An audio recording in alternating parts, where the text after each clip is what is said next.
So hello everyone, welcome to my channel study for you. So guys, जैसा कि आज जो आपका रेलवे एनटीपीसी का 14 जून के फर्स्ट शिफ्ट का एग्ज़ाम हो गया है दोस्तों, जिसका जो है मैं आपको बिल्कुल 100% एक्यूरेट आंसर के साथ जो है इस वीडियो में बताऊँगा। तो देख लेते हैं कि किस प्रकार की जो है आज आपके 14 जून के फर्स्ट शिफ्ट के एग्ज़ाम में जो है प्रश्न पूछे गए हैं। उससे पहले एक बात और दोस्तों, कि जिन्होंने भी अगर चैनल को सब्सक्राइब नहीं किया है तो रेलवे एनटीपीसी एग्ज़ाम से रिलेटेड पर्पल की अपडेट के लिए जो है चैनल को सब्सक्राइब ज़रूर कर दीजिएगा। और बगल में ही आपको एक बेल आइकन यानी घंटी का निशान भी दिख रहा होगा, तो आप उस भी जो है ज़रूर प्रेस कर दीजिएगा। तो चलिए वीडियो को स्टार्ट करते हैं। तो आज का जो आपका पहला क्वेश्चन यहाँ पर आता है कि हिंदी भाषा के विकास के लिए जो है कौन से अनुच्छेद में जो आपका निर्देश जो है ये आपका दिया गया है। तो देखिए, भारतीय संविधान के भाग 17 में और अनुच्छेद 343 से 351 तक जो है संघ की आधिकारिक भाषा के लिए जो है ना ये आपका रूपरेखा जो है आपका तैयार किया गया है। और इसके अंतर्गत जो है भारतीय संविधान का अनुच्छेद 351 जो है संघ को हिंदी भाषा को बढ़ावा देने और विकसित करने का जो ये आपका निर्देश जो ये आपका देता है। तो हिंदी भाषा को बढ़ावा देने और विकसित करने का जो निर्देश है ना ये आपके अनुच्छेद 351 के तहत जो वो आपका दिया जाता है। तो अनुच्छेद 351 आपका करेक्ट आंसर होगा। वीडियो में आगे बढ़े दोस्तों, उससे पहले मैं आपको बता दूं कि अगर आप किसी भी कम्पिटिटिव एग्जाम की तैयारी कर रहे हो ना और बिना टेस्ट सीरीज के ही, तो समझो आप बिना प्रैक्टिस के जो वो मैच खेल रहे हो, क्योंकि टेस्ट सीरीज से ही आपको पता चलता है ना कि रियल एग्जाम में जो परफॉर्मेंस है वो कैसी होने वाली है। इसलिए आपको टेक्स्ट बुक पास प्रो जो है वो जरूर लेना चाहिए, जहाँ पर आपको मिलेगा 800 प्लस एग्जाम के लिए जो है 1.5 लाख से ज़्यादा जो है आपको मॉक टेस्ट जो वो देखने को मिल जाता है। इसके अलावा 30,000 प्लस जो है आपको प्रीवियस ईयर क्वेश्चन पेपर भी जो वो देखने को मिल जाते हैं। साथ ही साथ आप अपना यहाँ पर जो है लैंग्वेज भी जो वो सेलेक्ट कर सकते हैं, यानी जिस भी भाषा में आप कंफर्टेबल हो उस भाषा में यहाँ पर आप मॉक जो वो लगा सकते हैं। और आप लोग लगातार ये कमेंट्स भी करते हैं कि सर टेक्स्ट बुक पर जो है टेक्स्ट बुक पास प्रो का जो सेल है ना ये कब से शुरू होगा। तो देखिए, मैं आपको बता दूं कि यहाँ पर जो आपका टेक्स्ट बुक पर जो है ना यहाँ आपका ऑफर भी चल रहा है, जो कि आपका समर सेल के नाम से जो है अभी आपका ऑफर चल रहा है, जो कि आपका 12 से 14 जून तक जो है ये आपका चलने वाला है। और आज जो आपका लास्ट डेट भी है, यानी 14 जून आपका हो गया है। तो अगर आप इस ऑफर का लाभ उठाना चाहते हैं तो yearly text book pass pro जो है ना आपको मात्र जो आपको 351 में जो वो देखने को मिल जाएगा। वहीं अगर आप yearly text book pass pro अगर मैक्स आप लेते हो ना तो ये जो आपको मात्र 395 में जो वो देखने को मिल जाएगा। और साथ ही साथ आप मेरा अगर कूपन कोड STY4 अगर आप यूज़ करोगे ना तो आपको जो यहाँ पर 12% का ऑफ भी जो वो देखने को मिल जाएगा। तो अगर आप इसका लाभ उठाना चाहते हैं तो इसका लिंक जो आपको डिस्क्रिप्शन और कमेंट बॉक्स दोनों ही जगह पर जो आपको देखने को मिल जाएगा। अब हम लोग जो है वीडियो में आगे बढ़ लेते हैं। नेक्स्ट क्वेश्चन आपका यहाँ पर आता है कि when was the industrial finance corporation of India established in India, यानी भारतीय औद्योगिक वित्त निगम जो है उद्योग को दीर्घकालीन और मध्यम अवधि का वित्त प्रदान करने के लिए जो है ना ये किस वर्ष में आपका स्थापित जो वो किया गया था। तो देखिए, भारतीय औद्योगिक वित्त निगम उद्योग को जो है ना ये आपका 1 जुलाई 1948 को जो है इसे आपका स्थापित जो वो किया गया था। तो 1 जुलाई 1948 आपका करेक्ट आंसर होगा। और देखिए, यहाँ से एग्जाम में एक प्रश्न पूछा जाता है कि किस वर्ष में भारतीय औद्योगिक वित्त निगम को जो है ना ये आपका पब्लिक लिमिटेड कंपनी जो ये आपका बनाया गया था। तो देखिए, भारतीय औद्योगिक वित्त निगम को जो है ना ये आपका पब्लिक लिमिटेड जो है ये आपका 1 जुलाई 1993 को जो ये आपका बनाया गया था। तो ये फैक्ट भी आपको ध्यान में रखना है। नेक्स्ट आपका क्वेश्चन यहाँ पर आता है कि सीआरपीएफ के जो है वर्तमान में महानिदेशक यानी डायरेक्टर जनरल जो है ना ये कौन है। तो देखिए, वर्तमान में आपके सीआरपीएफ के जो महानिदेशक है ना ये ज्ञानेंद्र प्रताप सिंह है। तो ज्ञानेंद्र प्रताप सिंह आपका करेक्ट आंसर होगा। और ये जो है कब नियुक्त किए गए हैं, तो देखिए 18 जनवरी 2025 को जो है ना ये सीआरपीएफ के महानिदेशक के रूप में जो है इन्हें नियुक्त किया गया था। और ये जो आपके 30 नवंबर 2027 तक जो है ना इस पद पर जो वो बने रहेंगे। तो ये पॉइंट भी आपको ध्यान में रखना है। नेक्स्ट आपका क्वेश्चन यहाँ पर आता है कि चौरी चौरा जो कि आपका वर्तमान में जो है ना ये आपका किस जगह पर है। तो देखिए, चौरी चौरा जो है ये आपका वर्तमान में उत्तर प्रदेश राज्य के जो है ना गोरखपुर जिले में स्थित है। और ये जो आपका एक आपका तहसील यानी उप जिला के रूप में जो है इसे अब जो आपका जाना जाता है। तो उत्तर प्रदेश का गोरखपुर जिला आपका करेक्ट आंसर होगा। इसके अलावा आपका चौरी चौरा घटना ये जो है कब हुआ था। तो देखिए, चौरी चौरा जो घटना है ना ये आपका 4 फरवरी 1922 को हुआ था। और चौरी चौरा कांड के दौरान जो है ये क्या हुआ था? तो देखिए चौरी चौरा कांड के दौरान जो है ना ये आपके असहयोग आंदोलन के प्रदर्शनकारियों और पुलिस के बीच जो है ये आपका संघर्ष हुआ था, जिसमें भीड़ ने पुलिस स्टेशन में जो आपका आग लगा दिया गया था और 22 पुलिस कर्मियों की मृत्यु भी जो है इसमें हो गई थी। तो ये पॉइंट भी आप ध्यान में रखिएगा। इसके अलावा इस घटना का क्या परिणाम हुआ था? तो देखिए इस घटना का जो परिणाम है ना ये महात्मा गांधी जी ने जो है असहयोग आंदोलन को जो वह स्थगित जो वो कर दिए थे।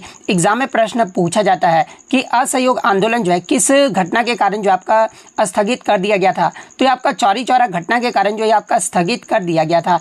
इसके अलावा चौरी चौरा कांड के अभियुक्तों का जो मुकदमा है ना ये किसने लड़ा था? तो ये आपके पंडित मदन मोहन मालवीय ने जो है इसका मुकदमा जो वो लड़े थे। तो ये पॉइंट भी आप ध्यान में रखिएगा। असहयोग आंदोलन को जो है ये कब जो आपका स्थगित कर दिया गया था? तो ये आपका 12 फरवरी 1922 को जो है इसे आपका स्थगित कर दिया गया था। तो ये सारे फैक्ट जो आपको ध्यान में रखना है।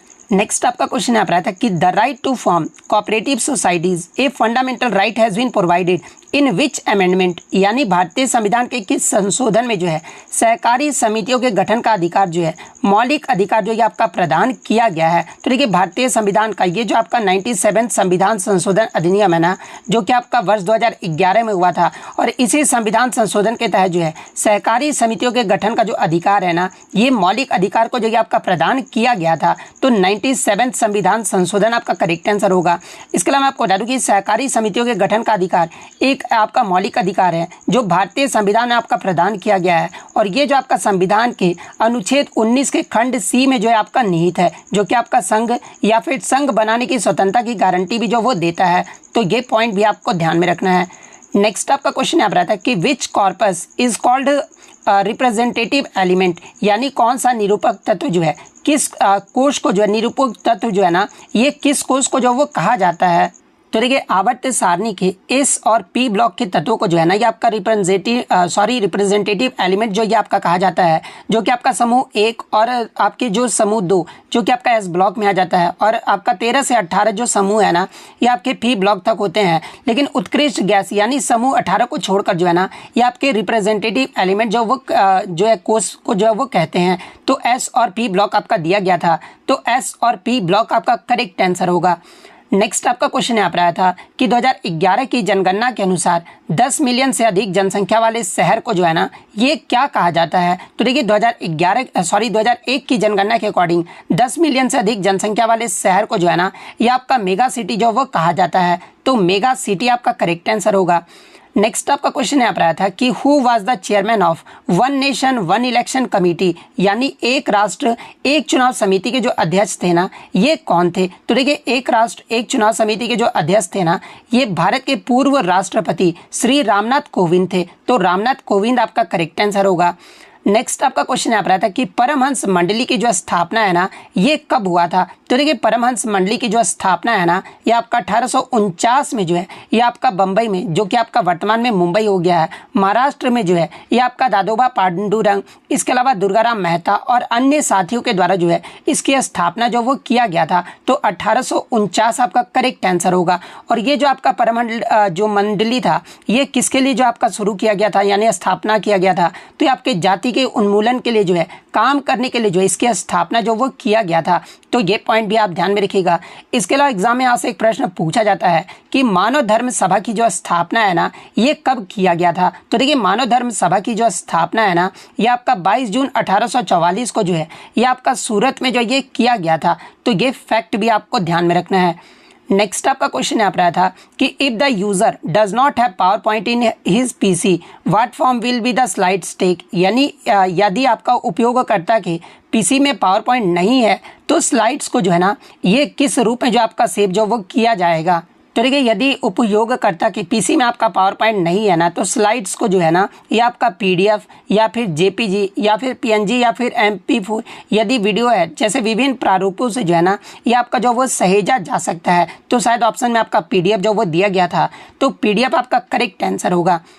नेक्स्ट आपका क्वेश्चन यहाँ पर आता है कि झारखंड के सिंहभूम में जो है ना 1820 से 22 के दौरान जो है किस जनजाति के द्वारा आपका विद्रोह जो वो किया गया था। तो देखिए झारखंड के सिंहभूम क्षेत्र में जो है ना 1820 से 22 के दौरान जो है ये आपका हो जनजाति के द्वारा जो ये आपका विद्रोह किया गया था। और ये जो विद्रोह है ना ये आपका अंग्रेजों और स्थानीय जमींदारों के जो है शोषण के खिलाफ था, जिसमें हो जनजाति ने जो है ब्रिटिश सत्ता और सिंहभूम के राजा जगन्नाथ सिंह के अत्याचारों का जो वो विरोध किया था। तो हो जनजाति आपका करेक्ट आंसर होगा।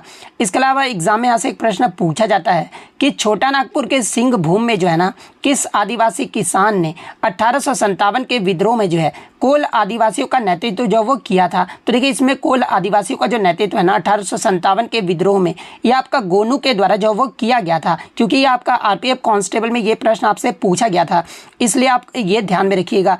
वहीं अगर बात कर ले कोल विद्रोह जो है ये कब हुआ था, तो आपका 1831-32 में हुआ था। और ये जो आपका ब्रिटिश ईस्ट इंडिया कंपनी के खिलाफ जो है शुरुआती आदिवासी विद्रोह में से जो है एक था। तो ये पॉइंट भी आपको ध्यान में रखना है। नेक्स्ट आपका क्वेश्चन आ रहा था कि भारत का जो आपका नॉर्थर्न प्लेन्स है ना यानी उत्तरी मैदान जो है ये किस क्षेत्र में आता है। तो देखिए भारत का जो उत्तरी मैदान है ना ये आपके हिमालय के तलहटी से लेकर जो है बंगाल की खाड़ी तक जो ये आपका फैला हुआ है, जो कि आपका एक विशाल समतल और उपजाऊ क्षेत्र है। और इसे जो आपका यानी भारत के उत्तरी मैदान को जो है ना ये आपका गंगा ब्रह्मपुत्र मैदान या फिर सिंधु गंगा का मैदान भी जो वो कहा जाता है। तो शायद ऑप्शन में आपका गंगा ब्रह्मपुत्र या फिर सिंधु गंगा का मैदान जो भी ऑप्शन में आपका दिया गया होगा वो आपका करेक्ट आंसर होगा।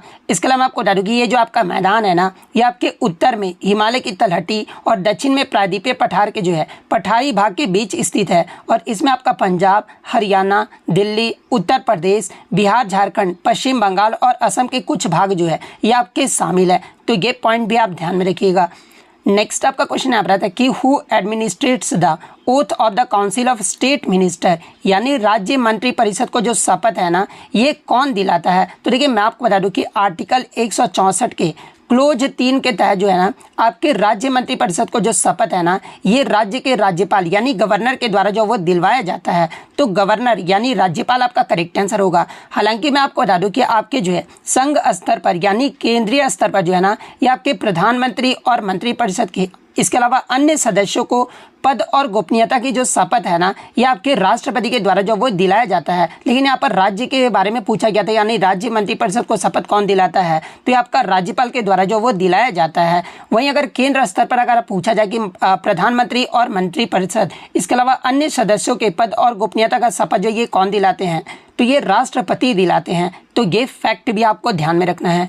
नेक्स्ट आपका क्वेश्चन आ रहा था कि दिसंबर 2018 में जो है हैवलॉक आइसलैंड यानी हैवलॉक द्वीप का नाम बदलकर जो है ना ये क्या कर दिया गया था। तो देखिए दिसंबर 2018 में जो है हैवलॉक द्वीप का नाम बदलकर जो है ना ये आपका स्वराज द्वीप जो वो कर दिया गया था। तो स्वराज द्वीप आपका करेक्ट आंसर होगा। फिर किसी बच्चे ने बताया कि स्वराज द्वीप का पुराना नाम पूछा गया था। तो देखिए स्वराज द्वीप का जो पुराना नाम है ये आपका हैवलॉक द्वीप है। तो ये पॉइंट भी आपको ध्यान में रखना है। और ये जो आपका स्वराज द्वीप है ये आपका अंडमान द्वीप समूह में जो है रीची द्वीप समूह का जो है एक हिस्सा है। तो ये पॉइंट भी आप ध्यान में रखिएगा। नेक्स्ट आपका क्वेश्चन यहाँ पर आया था कि आर्थिक सर्वेक्षण 2024-25 के अकॉर्डिंग जो है भारतीय अर्थव्यवस्था में जो है ना किसका सबसे अधिक जो ये योगदान जो वो रहा है। तो देखिए आर्थिक सर्वेक्षण 2024-25 के अकॉर्डिंग भारतीय अर्थव्यवस्था में जो है ना ये आपका सर्विस सेक्टर यानी सेवा क्षेत्र जो कि आपका टर्शियरी सेक्टर में आ जाता है यानी तृतीयक क्षेत्र में आ जाता है। और इसका जो है सबसे ज़्यादा योगदान जो वो रहा है। तो सेवा क्षेत्र ऑप्शन में दिया गया था। तो सेवा क्षेत्र आपका करेक्ट आंसर होगा। नेक्स्ट आपका क्वेश्चन आ रहा था कि which Indian was awarded champions of the earth the highest environmental honour of the United Nations in 2024, यानी चैंपियंस ऑफ द अर्थ संयुक्त राष्ट्र का जो है सर्वोच्च पर्यावरण सम्मान है। और ये जो आपका 2024 में जो है ना किस भारतीय को जो ये आपका प्रदान किया गया था। तो देखिए 2024 का जो है आपका चैंपियंस ऑफ द अर्थ जो है ना ये सम्मान जो है ये भारतीय पारिस्थितिकी विज्ञानी माधव गॉडगिल को जो ये आपका प्रदान किया गया था। तो माधव गॉडगिल आपका करेक्ट आंसर होगा। और देखिए माधव गॉडगिल को ये जो पुरस्कार है ना ये लाइफ टाइम अचीवमेंट श्रेणी में जो है पश्चिमी घाटों के संरक्षण और पारिस्थितिकी तंत्र के लिए जो है उनके योगदान के लिए जो ये आपका दिया गया था। तो ये फैक्ट भी आपको ध्यान में रखना है। नेक्स्ट अगर बात कर लेंगे इस सम्मान की शुरुआत ये कब हुआ था, यानी बात कर लेंगे चैंपियंस ऑफ द अर्थ की जो शुरुआत है ना ये किस वर्ष में किया गया था। तो देखिए इसकी जो शुरुआत है आपका वर्ष 2005 में जो है UNEP यानी संयुक्त राष्ट्र पर्यावरण कार्यक्रम के द्वारा जो है इसकी शुरुआत जो वो किया गया था। तो ये फैक्ट भी आपको ध्यान में रखना है। नेक्स्ट आपका क्वेश्चन यहाँ पर आता है कि FRBM अधिनियम 2003 के अकॉर्डिंग जो है राजकोषीय घाटा यानी फिस्कल डेफिसिट की जो सीमा जो आपका GDP है ना, यानी सकल घरेलू उत्पाद के जो है कितने प्रतिशत तक जो है आपका निर्धारित जो वो किया गया था। तो देखिए FRBM अधिनियम 2003 के अकॉर्डिंग जो है फिस्कल डेफिसिट की जो सीमा है ना GDP के, ये जो आपका 3% तक जो है ये आपका निर्धारित जो वो किया गया था। तो 3% आपका यहाँ पे करेक्ट आंसर होगा। और देखिए इसका जो उद्देश्य है ना, ये सरकार के वित्तीय अनुशासन को बनाए रखना और घाटे को जो है आपका नियंत्रित करना था। तो ये फैक्ट भी आपको ध्यान में रखना है। नेक्स्ट आपका क्वेश्चन यहाँ पर आता है कि नामदफा राष्ट्रीय उद्यान जो है ना, ये किस राज्य में स्थित है। तो देखिए नामदफा राष्ट्रीय उद्यान जो है ना, ये आपका अरुणाचल प्रदेश राज्य में स्थित है और विशेष रूप से जो है ये आपका चोंगलांग जिले में स्थित है। तो अरुणाचल प्रदेश आपका करेक्ट आंसर होगा। इसके अलावा मैं आपको बता दूं कि नामदफा राष्ट्रीय उद्यान को जो दर्जा है ना, ये आपका 12 मई 1983 को जो है ये आपका वन्य जीव संरक्षण अधिनियम 1972 के तहत जो है आपका दिया गया था। तो ये पॉइंट भी आप ध्यान में रखिएगा। भारत का पहला राष्ट्रीय उद्यान अगर पूछा जाए कौन सा था, तो ये आपका जिम कॉर्बेट राष्ट्रीय उद्यान है, जो कि आपका 1936 में जो है ये आपका हैली नेशनल पार्क से जो आपका स्थापित किया गया था। और ये जो आपका जिम कॉर्बेट राष्ट्रीय उद्यान है ना, ये आपका उत्तराखंड राज्य में स्थित है। तो ये पॉइंट भी आप ध्यान में रखिएगा। इसके अलावा अगर प्रमुख राष्ट्रीय उद्यान की बात कर ले, जहां से एग्जाम में प्रश्न पूछे जाते हैं, जैसे कि उत्तराखंड के अगर राष्ट्रीय उद्यान की बात कर ले, तो देखिए जिम कॉर्बेट, राजाजी, फूलों की घाटी और नंदा देवी जो है ये आपका उत्तराखंड राज्य में स्थित है। मध्य प्रदेश में आपका कान्हा, बांधवगढ़, पेंच, सतपुड़ा और पन्ना, ये जो आपका मध्य प्रदेश में स्थित है। रणथंभौर, इसके अलावा सरिस्का, केवला देव डेजर्ट नेशनल पार्क, ये जो आपका राजस्थान राज्य में स्थित है। काजीरंगा, मानस, नामेरी, ओरांग, डिब्रू सिखोवा, ये सभी जो राष्ट्रीय उद्यान है ना, ये आपका असम राज्य में स्थित है। Gir, black buck marine national park, ये जो आपके गुजरात में स्थित है। संजय गांधी, इसके अलावा तडोबा चंदोली, मेलघाट, ये जो आपके महाराष्ट्र में स्थित है। सुंदरबन, इसके अलावा बुक्सा और जलदापड़ा, ये जो आपके पश्चिम बंगाल में स्थित है। इंद्रावती, कांगेर घाटी, इसके अलावा गुरु खासीदास, ये जो आपके छत्तीसगढ़ राज्य में स्थित है। बांदीपुर, नागरहोल, अंसी और बनेर घाटा, ये जो आपके कर्नाटक राज्य में स्थित है। तो ये सारे फैक्ट जो आपको ध्यान में रखना है। नेक्स्ट आपका क्वेश्चन यहाँ पर आता है कि चंद्रगुप्त द्वितीय ने जो है किस राजा की हत्या कर जो है ना उसकी विधवा पत्नी से जो वो शादी किया था। तो देखिए चंद्रगुप्त द्वितीय ने अपने बड़े भाई रामगुप्त को हराकर यानी उसकी हत्या कर जो है उसकी पत्नी ध्रुव स्वामिनी यानी ध्रुव देवी से जो है ना ये विवाह जो वो किया था। तो ध्रुव देवी आपका करेक्ट आंसर होगा। नेक्स्ट आपका क्वेश्चन यहाँ पर आया था कि पाइका नृत्य जो है ना ये कहाँ पर किया जाता है। तो देखिए पाइका नृत्य की बात कर ले तो ये आपका मुख्य रूप से जो है ये आपका झारखंड राज्य में जो वो किया जाता है, जो कि आपका एक पारंपरिक लोक नृत्य भी है। और इस नृत्य में जो है पुरुष सैनिक वेशभूषा में तलवार, भाला और ढाल लेकर जो है युद्ध के रूप में जो ये आपके नृत्य करते हैं। और ये जो नृत्य है ना ये आपके मुंडा समुदाय से जो ये आपका जुड़ा हुआ है और अंग्रेजों के खिलाफ जो है उनके युद्ध का प्रतिनिधित्व भी जो है वो करते हैं। तो आपका झारखंड आपका करेक्ट आंसर होगा। नेक्स्ट आपका क्वेश्चन यहाँ पर आया था कि एशियाई स्नूकर चैंपियनशिप 2025 के जो विजेता है ना ये कौन है। तो देखिए एशियाई स्नूकर चैंपियनशिप 2025 के जो विजेता है ना ये आपके पंकज अडवाणी है और उन्होंने फाइनल में जो है ना ईरान के आमिर सरकोश को जो है आपका 4-1 से जो वो हराया था। तो पंकज अडवाणी आपका करेक्ट आंसर होगा।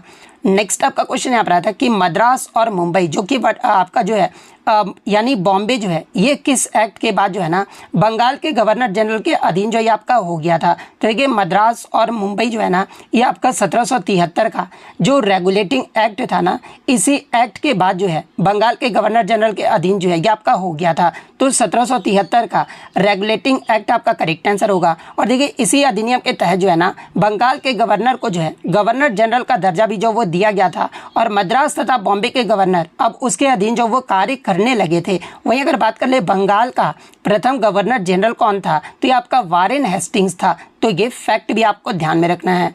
नेक्स्ट आपका क्वेश्चन यहाँ पर आता है कि तुगलक राजवंश ने कृषि विभाग के लिए जो है ना कौन सी योजना जो वो चलाई थी। तो देखिए तुगलक राजवंश में मोहम्मद बिन तुगलक ने जो है ना कृषि विभाग के लिए जो है दीवाने कोही नामक योजना जो वो चलाए थे। तो दीवाने कोही आपका करेक्ट आंसर होगा। या फिर पूछा इस प्रकार से आपका क्वेश्चन क्या होगा कि मोहम्मद बिन तुगलक ने कृषि को बढ़ावा देने के लिए जो है ना किस विभाग की स्थापना जो वो किया था। तो देखिए मोहम्मद बिन तुगलक को कृषि का बढ़ावा देने के लिए जो है ना ये आपका दीवाने अमीर कोही यानी दीवाने दीवाने कोही नामक विभाग की स्थापना जो वो किया गया था।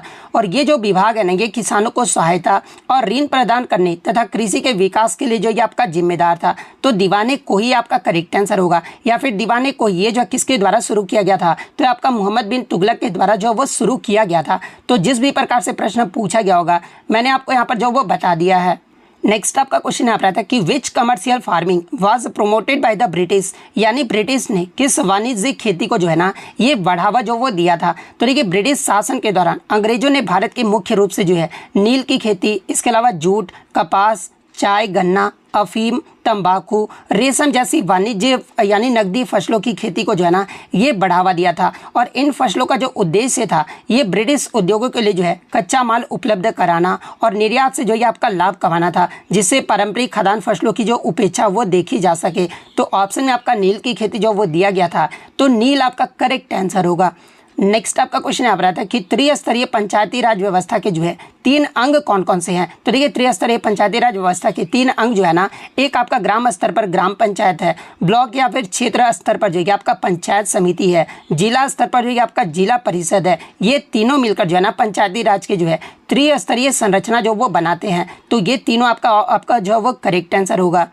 नेक्स्ट आपका क्वेश्चन यहाँ पर आता है कि NBS-02 उपग्रह जो है ना ये किसने लॉन्च किया है। तो देखिए NBS-02 उपग्रह को जो है ना ये आपका इसरो यानी भारतीय अंतरिक्ष अनुसंधान संगठन ने जो है 29 जनवरी 2025 को जो है ना ये GSLV F-15 रॉकेट के माध्यम से जो है इसे लॉन्च किया गया है। तो इसरो आपका यहाँ पे करेक्ट आंसर होगा।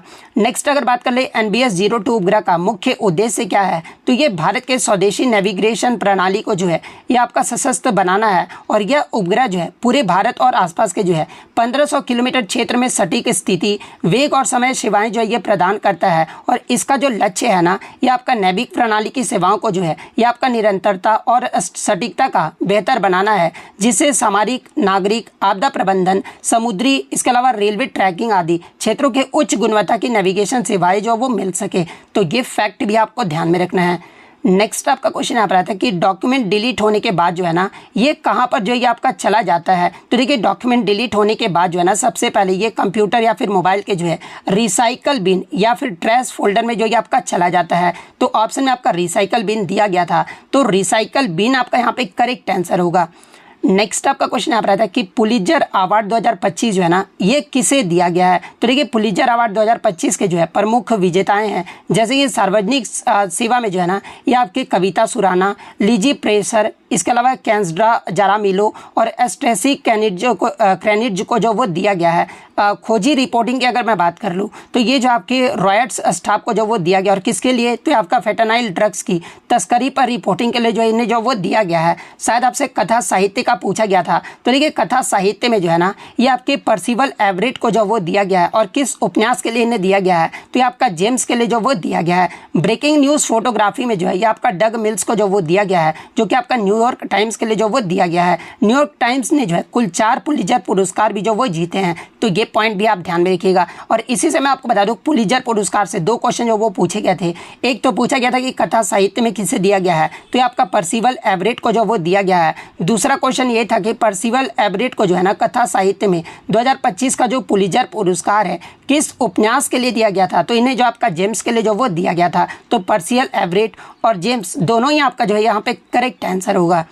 नेक्स्ट आपका क्वेश्चन यहाँ पर आता है कि MS वर्ड में सेव करने का ऑप्शन कौन सा नहीं है। तो देखिए MS वर्ड में फाइल सेव करने का जो ऑप्शन होता है ना ये आपका सेव या फिर सेव एज विकल्प का उपयोग करके जो है फाइल को जो वो आप सेव कर सकते हैं। इसके अलावा विंडोज़ में जो है ना आपका Ctrl+S या फिर मैक में आपका Command+S शॉर्टकट की से भी जो है आप फाइल जो वो सेव कर सकते हैं। तो इनमें से आपका जो 3 तो ऑप्शन में दिया गया होगा, इसके अलावा जो चौथा ऑप्शन होगा ना वही आपका यहाँ पे करेक्ट आंसर होगा, क्योंकि क्वेश्चन में आपका नहीं जो वो पूछा गया है।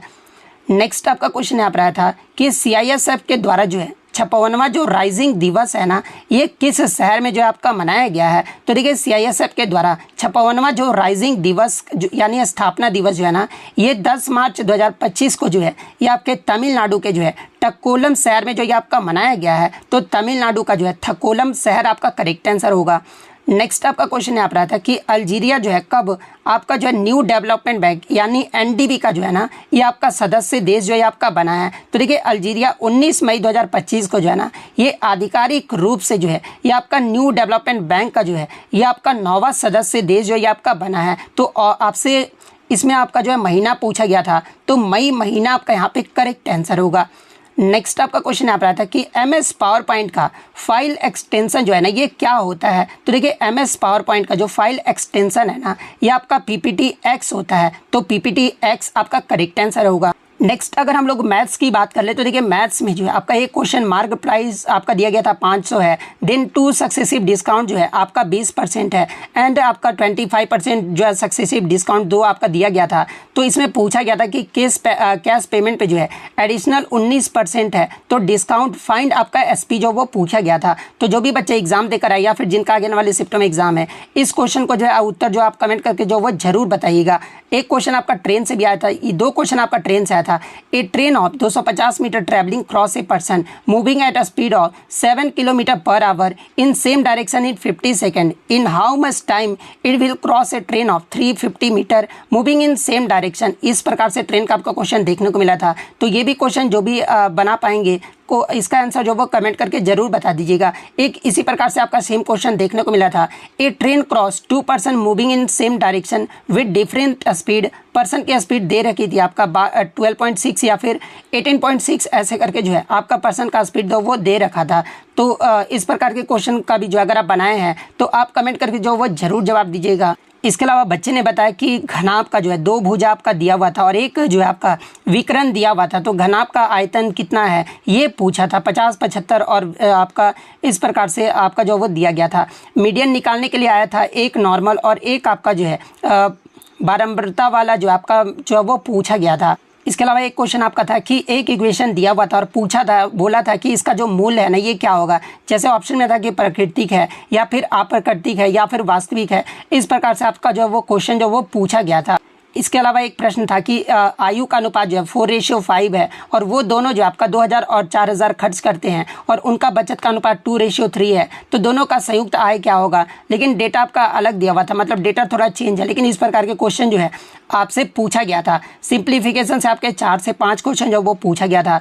एक था कि आपका 560 रुपये में प्रति दर्जन 83 के भाव से खरीदा है और उसे आपका 49 रुपये में जो आपका बेच दिया है, तो कितना % का हानि हुआ। हानि से भी जो आपका प्रश्न जो वो पूछा गया था। CI और SI में जो है 3 वर्ष का अंतर दिया हुआ था और रेट भी दिया हुआ था। मूलधन पूछा था कि कितना होगा। एक क्वेश्चन आपका यहाँ पर था कि एक आदमी 12,000 एक महीना में कमाता है और 6,000 रुपये घर पर और 3,000 रुपये जो है ना अपने में खर्च जो वो करता है और जो बचता है उसका मासिक आय होता है, उसे अपना एक जन्मदिन में 1 महीना का पैसा और खर्च कर देता है। तो इसका 1 वर्ष में जो है ना वो कितना बचा होगा। तो शायद बच्चे ने बताया कि इसका उत्तर जो है आपका 22,000 जो उत्तर आ रहा था। आपका कितना उत्तर आ रहा था आप कमेंट करके बताइएगा। और इन्होंने बताया कि सर मेरा नाम ले लीजिएगा। तो हाँ, क्वेश्चन भेजने के लिए मैं धन्यवाद करना चाहता हूँ कि टेलीग्राम पर जो आप क्वेश्चन भेजें। बहुत सारे बच्चे बोलते सर टेलीग्राम का नाम क्या है, तो स्टडी फॉर यू आप सर्च कीजिएगा। मेरा जो चैनल है वही तो टेलीग्राम चैनल का नाम होगा ना, तो स्टडी फॉर यू सर्च कीजिएगा, आपको मिल जाएगा। तो मनोज कुमार सासाराम बिहार के रहने वाले, इनको मैं तहे दिल से धन्यवाद कहता हूं कि इन्होंने एग्जाम होने के बाद जो वो क्वेश्चंस भेजे हैं।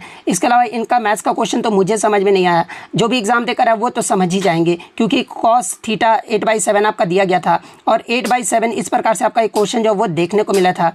इसके अलावा आप यहाँ पे क्वेश्चन जो वो देख सकते हैं। तो इतने क्वेश्चन जो है आज मुझे बच्चों के द्वारा मिले हैं, जो कि आपके 100% रियल और ऑथेंटिक है।